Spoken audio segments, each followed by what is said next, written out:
बिहार में 2 अक्टूबर से अति पिछड़ों को लेकर के, उनके हितों को लेकर के एक बड़ी यात्रा निकलने जा रही है। आरजेडी के एमएलसी हैं रामबली चंद्रवंशी जी, वो ये यात्रा निकालेंगे। हमारे साथ खुद एमएलसी हैं, उनसे बात कर लेते हैं। सर, क्या मकसद है इस यात्रा का?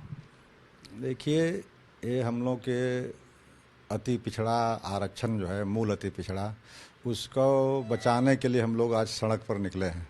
और यह एक बिल्कुल सामाजिक संगठन है और सरकार से मांग करती है कि जो 2015 में तेली अपेक्षाकृत संपन्न जातियां हैं, तेली, तमोली, दांगी को शामिल कर दिया गया मूल अति पिछड़ा में, उस श्रेणी में, इससे इसके अधिकार खत्म हो गए। उदाहरण स्वरूप है, अभी मेयर 17 मेयर का पद था पूरे बिहार में, नगर निगम में महापौर जो होते हैं, उस 17 पदों में से 3 पद आरक्षित था ईबीसी का। तीनों पद तेली ले लिया। 3 ही पद नहीं तेली ने लिया, बल्कि जो सामान्य श्रेणी का भी 4 सीट था उसको भी तेली ले लिया। यानी 17 में 60 सीट लेकर के आगे है। उसी तरह से पंचायती राज में आरक्षण में सबसे एक इम्पोर्टेंट पद होता है जिला परिषद अध्यक्ष का। उसमें भी 8 पद, 38 जिले में से 8 आरक्षित थे अति पिछड़े वर्गों के लिए, लेकिन उसमें से 7 पद ये लेकर के सबसे आगे हो गया। तो अब समझ सकते, उसी तरह नौकरियों में भी है। तो मैं तो एक बानगी के तौर पर उदाहरण दिया। तो यह जो 2015 के बाद स्थिति इतनी खराब हो गई है अति पिछड़ों की, कि जो मूल अति पिछड़ा था वह एक तरह से आरक्षण का कोई मतलब नहीं रहा। तो वैसे स्थिति में हम लोगों ने हाई कोर्ट और सुप्रीम कोर्ट का सहारा लिया, लेकिन उससे भी बात नहीं बनी या नहीं बनते देख रहे हैं, मामला लंबित है।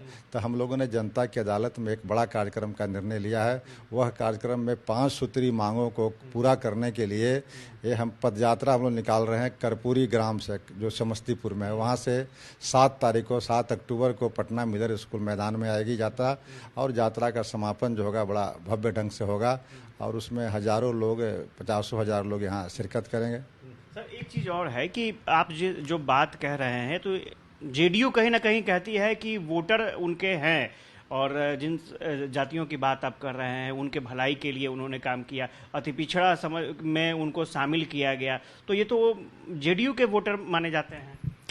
जेडीयू के वोटर माने जाते थे, लेकिन जो कदम माननीय नीतीश कुमार जी ने 2015 में उठाया, उस समय अति पिछड़ा का आप रैंडम सैंपलिंग कर लें कि अति पिछड़ा आज दुखी है या दुखी नहीं है, इससे पता चल जाएगा आपको।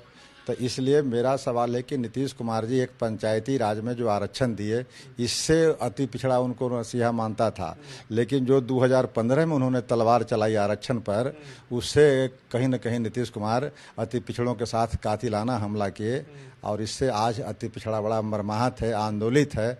और समय पर अगर नीतीश कुमार जी ने इनकी बातों को नहीं सुनी, विचार नहीं किया, तो इसके परिणाम बहुत घातक होंगे। सर, तो ये तो पार्टी लाइन के विरोध में भी हुआ, क्योंकि आप ही के पार्टी के कई नेता हैं जो ये कह रहे हैं कि ये कहीं ना कहीं गलत हो रहा है, इस तरह से नहीं होना चाहिए। वो लोग चेहरा चमकाने के लिए इस तरह का स्टेटमेंट दे रहे हैं। देखिए, पार्टी लाइन की ये बात नहीं है, ये सामाजिक संगठन है। जिस समूह से हम जुड़े हुए हैं, उस समूह के सबसे बड़े नेता हमारे रहनुमा थे अति पिछड़ों के, जननायक कर्पूरी ठाकुर। और जननायक कर्पूरी ठाकुर के बाद ईमानदारी से इन वर्गों की सेवा करने के लिए कोई व्यक्ति मैदान में नहीं आया।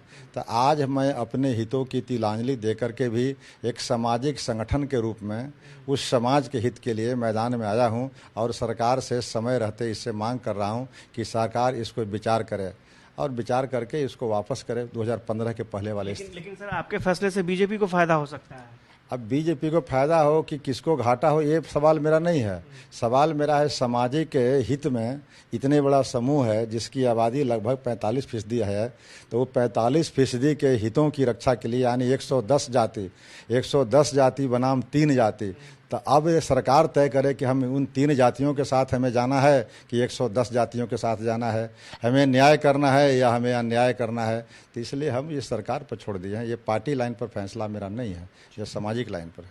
रामबली चंद्रवंशी थे, और इन्होंने साफ तौर पर बताया कि क्या मंशा है इनकी यात्रा का, और स्वाभाविक तौर पर अति पिछड़ों को लेकर के जो पॉलिटिक्स चल रही थी उसमें एक नई बहस रामबली सिंह चंद्रवंशी ने छोड़ दी है। देखना दिलचस्प होगा कि सरकार क्या फैसला लेती है। कैमरा पर्सन आनंद के साथ आशुतोष चंद्र, न्यूज़ पटना।